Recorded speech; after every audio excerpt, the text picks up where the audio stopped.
इसी बीच ईरान से एक और बड़ी खबर सामने आई है। ईरान में जारी विरोध प्रदर्शन के बीच भारत सरकार ने अपने नागरिकों के लिए एडवाइजरी जारी की है। विदेश मंत्रालय ने कहा है कि ईरान में मौजूद भारतीय नागरिक तुरंत वहां से बाहर निकले और अगली सूचना तक वहां की यात्रा से बचे। इस दौरान भारत सरकार ने वहां रह रहे लोगों से अनुरोध भी किया है कि वे अपनी यात्रा और इमिग्रेशन डॉक्यूमेंट्स, जिसमें पासपोर्ट और आईडी भी शामिल है, अपने पास तैयार रखें और भारतीय दूतावास के संपर्क में रहें।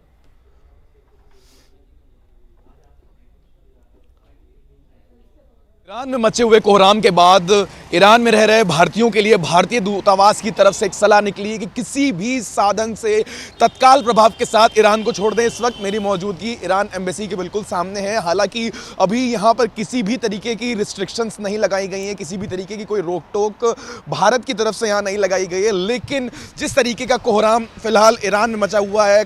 करीबन कम से कम 2000 से ज़्यादा प्रदर्शनकारियों की ईरान में मौत हो गई है और उसके मद्देनज़र जिस तरीके से यूनाइटेड स्टेट्स के प्रेसिडेंट डोनाल्ड ट्रंप लगातार टिप्पणी कर रहे हैं कि वो ईरान में हो रहे प्रदर्शन में प्रदर्शनकारियों के पूरी तरीके से साथ में खड़े हैं और ईरान में क्या एक बार हमें फिर से तख्ता पलट देखने को मिलेगा। खामनेई कहीं ना कहीं पूरा प्रयास अपनी सत्ता को बचाने के लिए कर रहे हैं, लेकिन वहाँ पर बड़े पैमाने पर प्रदर्शन हो रहा है। वहाँ पूरी तरीके से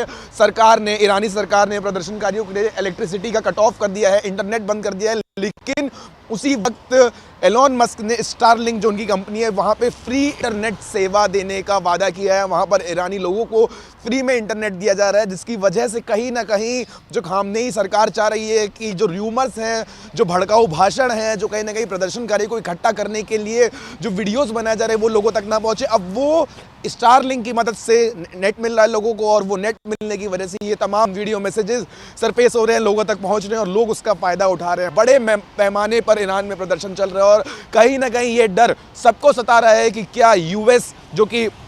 बोल चुका है, हालांकि अगर डोनाल्ड ट्रंप की बात करी जाए तो डोनाल्ड ट्रंप ने सीधे सीधे बोल दिया है कि हमारी मदद आ रही है, तो क्या सचमुच ट्रंप की आर्मी रास्ते में और क्या सचमुच ईरान में तख्ता पलट होगा? क्या खामनेई को अपनी सरकार छोड़नी पड़ेगी, सत्ता छोड़नी पड़ेगी और क्या सत्ता छोड़ने के बाद हमें वैसा ही देखने को मिलेगा जैसा कि हमने मादुरो के साथ देखा था? जब यहाँ पर मादुरो के ऊपर ट्रंप ने रेड करी, उनको उनके घर से उठा के अमेरिका में रखा और वहाँ पर उनको बंदी बना लिया, क्या कुछ ऐसा हमें ईरान में देखने को मिलेगा? ऐसी कोई आशंका अभी फिलहाल नहीं जताई जा रही, लेकिन जिस तरीके से विश्व युद्ध के लिए तमाम जो बातें हैं, जो तमाम हमें र्यूमर्स देखने को मिल रहे हैं, अभी ऐसा कोई भी र्यूमर सच नहीं है। तमाम तरीके की बातें कही जा रही हैं कि अगर यूएस ईरान के ऊपर हमला करता है या यूएस ईरान की किसी भी तरीके से अपनी मिलिट्री ईरान के अंदर भेजता है तो विश्व युद्ध भी हो सकता है। लेकिन ईरान की अगर बात करी जाए तो ईरान ने सीधे और कड़े शब्दों में बोल दिया है कि अगर यूएस ने ईरान के ऊपर आंख उठा के देखी और हमला करने का प्रयास किया तो ईरान जितने भी मिडिल ईस्ट में यूएस के बेस हैं,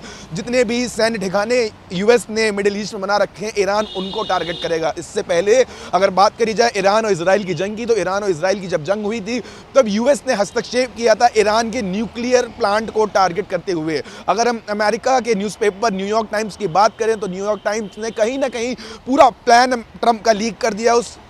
न्यूज़पेपर में साफ तौर में ये लिखा हुआ है कि कहीं ना कहीं पूरी तैयारी करी जा रही है। ईरान में कहाँ पर ईरान के न्यूक्लियर ठिकाने हैं, बैलिस्टिक मिसाइल के कहाँ पर ठिकाने हैं, वो सारी जो एक खुफिया लोकेशंस होती हैं, जो सीक्रेट इन्फॉर्मेशन होती है, वो सारी इन्फॉर्मेशन इस वक्त ट्रंप के पास मौजूद है और तमाम तरीके से ये प्रयास किया जा रहा है कि अगर किसी भी तरीके से युद्ध होता है तो यूएस सबसे पहले उन ठिकानों को निशाना बनाएगा और ईरान की कमर तोड़ देगा। और अभी फिलहाल की अगर बात करी जाए तो हालात जो हैं वो बहुत ज़्यादा तनावपूर्ण हो चुके हैं, जिसके मद्देनजर भारत लगातार इस वक्त इस पूरे मामले को लेकर के भारत न्यूट्रल है, लेकिन भारत लगातार एक प्रयास कर रहा है कि अपने जितने भी भारतीय ईरान में इस वक्त फंसे हुए उनको वहां से निकाला जा सके। इससे पहले ईरान इजराइल की जब जंग हुई थी तब भी भारत ने एक ऑपरेशन चलाया था जिसमें भारतीयों को वापस भारत लेकर के आना सबसे पहली प्राथमिकता भारत की। तो इस वक्त भारत के दूतावास की तरफ से सीधे सीधे कड़े इंस्ट्रक्शंस निकले कि किसी भी साधन से ईरान को छोड़ें। तो ये जो सारे संकेत हैं, ये संकेत जो हैं वो शुभ संकेत